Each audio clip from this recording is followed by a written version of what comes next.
Hi, I'm Graham. Welcome back to Man vs Film, and this is going to be a Blu-ray review. Again, I'm opening up another Indicator set. This time it is the William Castle at Columbia Volume 1 set. It has 4 movies in it. The Tingler, 13 Ghosts, Homicidal and Mr. Sardonicus. I haven't seen any of these. I have seen a couple of Castle movies before. I know his reputation. I'm interested to delve into it. So the first one that I went into straight away was the Tingler, the one I probably knew most about. I know quite a bit about 13 Ghosts as well, but this is the one I knew a lot about because, well, his reputation precedes it. You know, it is all about a pathologist. Well, you know what, let's jump to the actual why it's known. The Tingler is known because of the gimmick that it had. You know, it had the electric shocks under the seat at a certain point in the movie. They would click them. Some seats in the theatre, folk would scream. It was a bit, overtaking the movie. And I want to talk about the actual movie because I was really kind of taken aback by this one.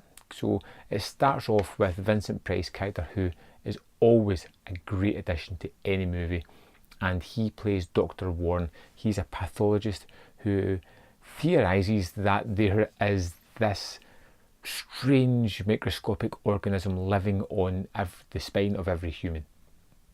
And as we get terrified, it begins to grow and send shivers up the spine as it grows into a large size, almost going to kill us, until we get a release, we scream, and it causes it to shrink back down.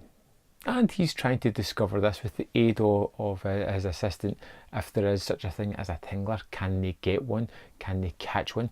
At the start of the movie, he's performing an autopsy and he meets Ollie, a person that owns a theatre, and he meets his wife later on as well, who happens to be mute, unable to speak at some point. You know, the kind of person that couldn't scream even if they wanted to, which comes into play later on in the movie. You can see these dots being connected as the movie plays along.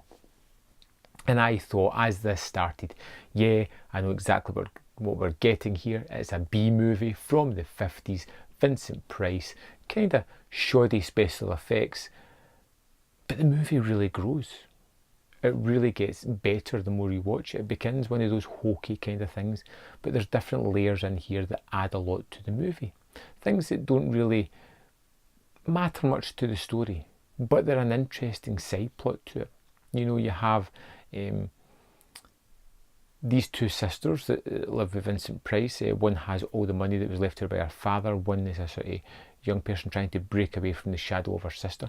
The older sister is playing the field, who has the money and riches that she's able to do whatever she wants. And if she wants to be a horrible person, she will be.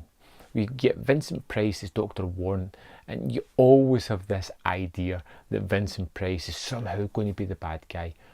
And that kind of twists and turns all the way through the movie. You're like, oh, I kind of see the nastiness come out, and then they kind of reel it back in, and then it comes again.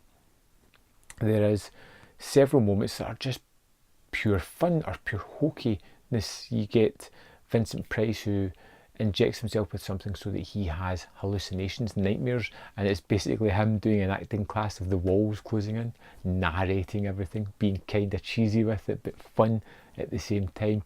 And then we get the mute wife of Ollie, who starts to have nightmares later on as well, and you get to see these nightmares in one of the standout scenes in the movie. If you know what, it is the standout scene, as she sees some ghostly and terrifying and horrible things happen around about her. And then they do something really kind of neat. They add a little bit of colour into this black and white movie. And we know early on the character doesn't like the sight of blood.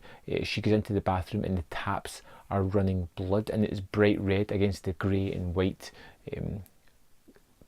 lack of colour in the rest of the screen. The bathtub is full of bright red liquid where everything else is just washed out black and white, and this hand starts to come out and it's all dripping and gooey and gnarly and twisted, and the addition of colour just makes this scene sing. It's full of like ghastly images. There's some jump scares there as well, and it is terrifically well done. The movie goes places I really wasn't expecting it to go as well, which is great. It has these sort of decent thematics behind it as well, And for my initial impressions going into this, I left this movie really impressed by what I saw. It does fit into a genre-specific B movie from the 50s, but it is elevated, you know, by some of the direction, by some of the storytelling. It's fun, it's entertaining, and I found a movie that I really enjoyed. You know, I'm looking forward to digging into the rest of this set. I'll probably go numerically through it. This was disc number 94. The next one is 95, which is 13 Ghosts, which, you know what, I'm looking forward to get to that one as well. Another gimmicky one, but hey, if it's half as good as the Tingler, we're in for a real treat. And this has got me super psyched about this box set. Can't wait to check out the next one. I'd love to know your thoughts on the Tingler. If you've seen it, has it been one that you've loved throughout the years? This was a great one for me, something I can't wait to show other people as well. I think it'll be really cool. Thanks for watching. Leave your comments in the comment box below, and I'll see you next time on Man vs Film.